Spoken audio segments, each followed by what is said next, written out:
Working longer hours? Seeing more patients? Income declining? Is there anything you can do about it? You're listening to ReachMD XM 157, the channel for medical professionals. Welcome to the Clinicians Roundtable. I'm Dr. Bill Rutenberg, your host, and with me today is Dr. Robert Wagner. Dr. Wagner is the Chief Medical Officer of Accretive Health in Chicago, Illinois, a company whose clinical compliance program results in more accurate classification of emergency room department patients. Prior to joining Accretive Health, Dr. Wagner was the medical director of a large multi-hospital emergency medicine organization. He is board certified by the American Board of Emergency Medicine and a fellow of the American College of Emergency Physicians. Today we're discussing the doctor's role and responsibility to the hospital's financial health. Hi, Dr. Wagner. Great to have you back with us at the Clinicians Roundtable. Dr. Rutenberg, thanks for having me. I'm happy to be here today. This is a unique concept to me. What's changing that doctors need to get involved in the hospital's financial health? Well, some of the things that I've been looking at lately is pay for performance, and that's really changing in our reimbursement and how we're going to get paid and how we're going to get reimbursed is all going to be tied around some of the quality measures and the core measures that occur within the hospitals themselves. How does the physician affect the hospital's revenue cycle? So what we really see is there's an integration of clinical and financial data so that what we do clinically affects how they're reimbursed financially. So what we write on the chart, how we document medical necessity, affects how the hospital gets reimbursed. How does a physician affect the hospital revenue cycle? There's specific things in the physician's day-to-day life, physician's day-to-day practice that can impact the hospital's financial health. So let's just start from the beginning with scheduling. So a physician refers a patient to the hospital for an outpatient scheduled procedure. Often what happens is in that referral process, he goes ahead and doesn't do the correct pre-registration or pre-approval process. So the patient gets there and they can be delayed in the process, or they go ahead and get the procedure thinking it's been pre-approved and there is no pre-approval. So that when the bill gets dropped for that procedure to that insurance company, they deny the procedure. And that affects the hospitals. Then they're going to have to start fighting on the back end. The physician's going to get a bunch of phone calls to get adequate medical necessity documentation for that procedure. And often that procedure will get denied, and there'll be no reimbursement. So if you don't pre-approve the MRI appropriately or the ultrasound or the echo or any outpatient procedure you send the patient to the hospital for, the hospital is not going to get reimbursed. And that would apply to admissions as well. That would apply to admissions as well, unless they're emergent admissions. Is there specific documentation, coding situations that the physicians need to know? How do we best utilize CPT? Right. So as we talked about in the past, the revenue cycle is divided into front end, middle, and back end. And on the front end of it involves scheduling and pre-registration processes. And pre-registration talks about eligibility and benefits and authorizations and referrals, and then making sure that we have correct advocacy.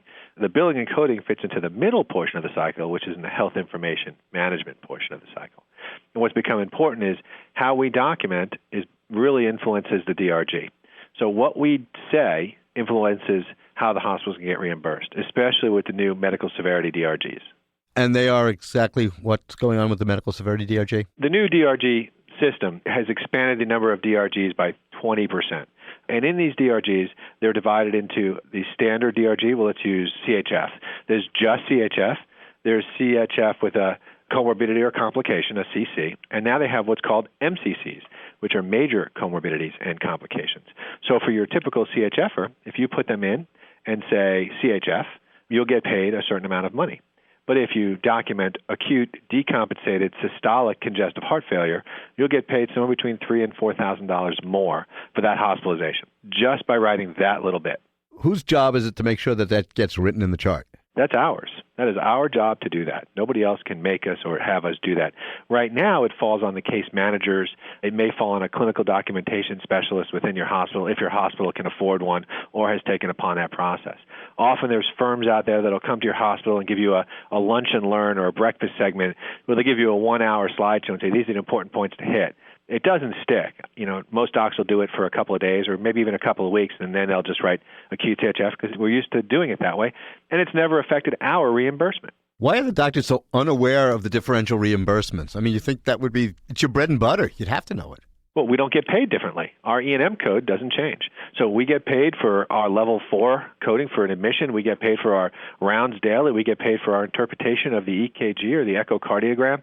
We get paid for a cardiologist for the procedure, the catheterization, our Part B reimbursement. but the Part A hospital reimbursement has never affected the physicians. I believe it's going to, but at this point, it has not. I'd like to welcome those who are just joining us at the Clinicians Roundtable. I'm Dr. Bill Rutenberg, your host, and with me today is Dr. Robert Wagner, a physician who's taking care of business.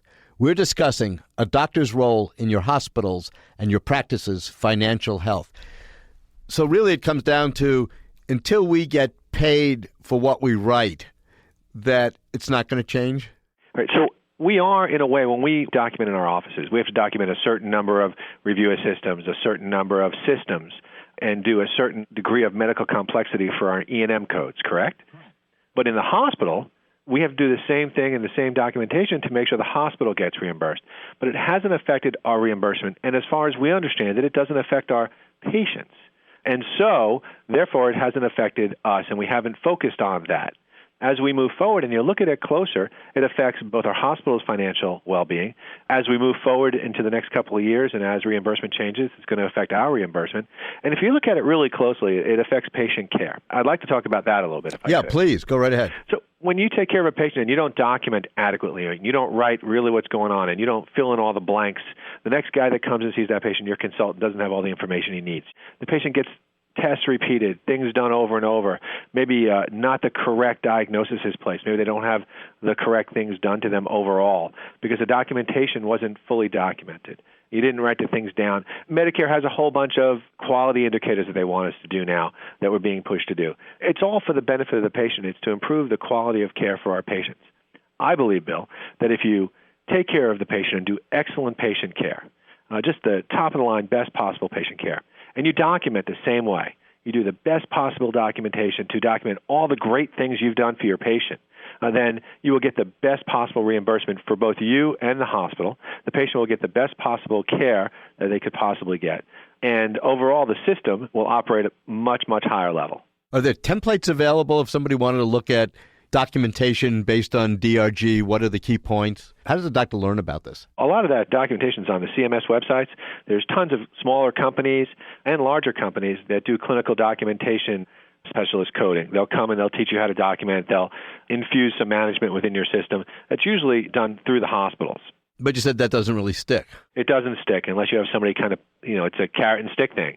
Unless they're pounding you with it. I think as we move forward into the next time, Blue Cross, Blue Shield, a couple of the other payers have these pay-for-performance programs that are growing.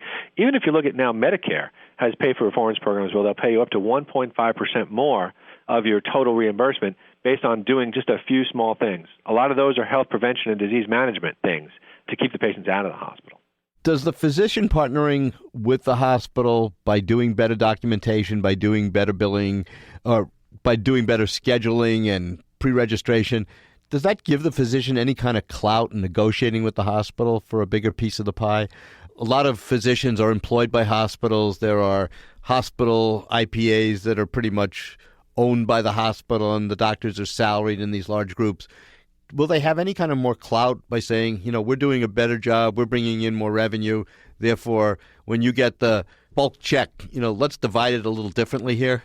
I think that hasn't been broached yet because we haven't reached that level of excellence in our practices because we haven't taken an active role in doing this. We, as physicians, have taken a passive role in allowing the hospital to educate us and the hospital to push us, and they have nurses and documentation specialists in the hospital telling us how to write things and how to do it. The case management team will write the appeals letters, and we'll just kind of sign them. We'll occasionally talk to a QIO or somebody at Blue Cross Blue Shield.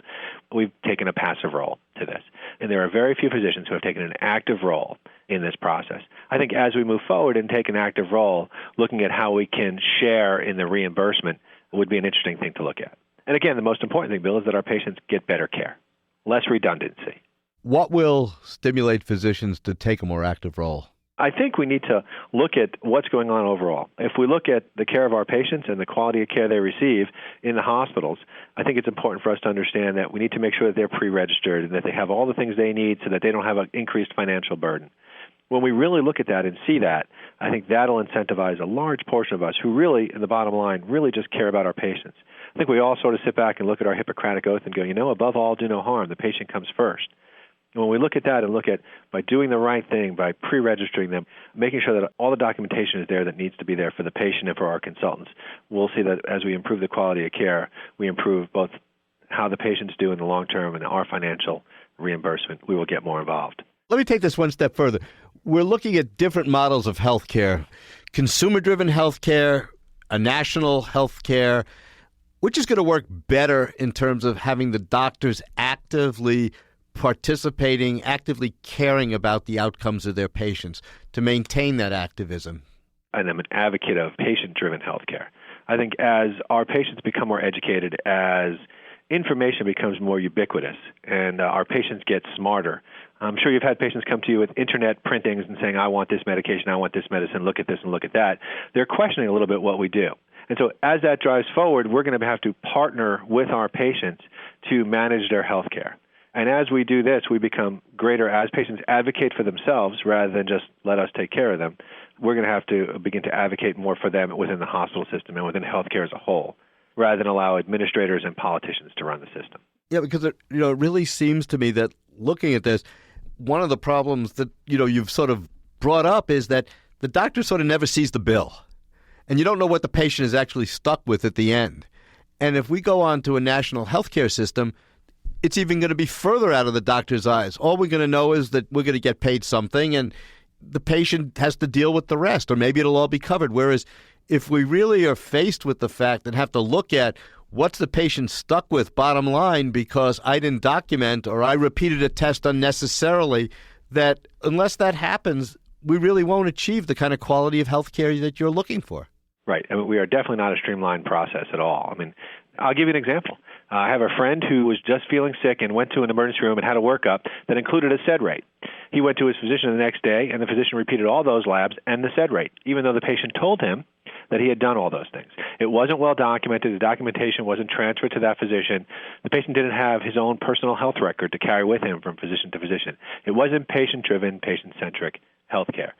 The physician wasn't fully vested in the care of his patient, because he didn't have to pay for that test twice. He didn't have to know about that test. The patient's insurance is not going to pay for two sets of tests back-to-back, day-to-day.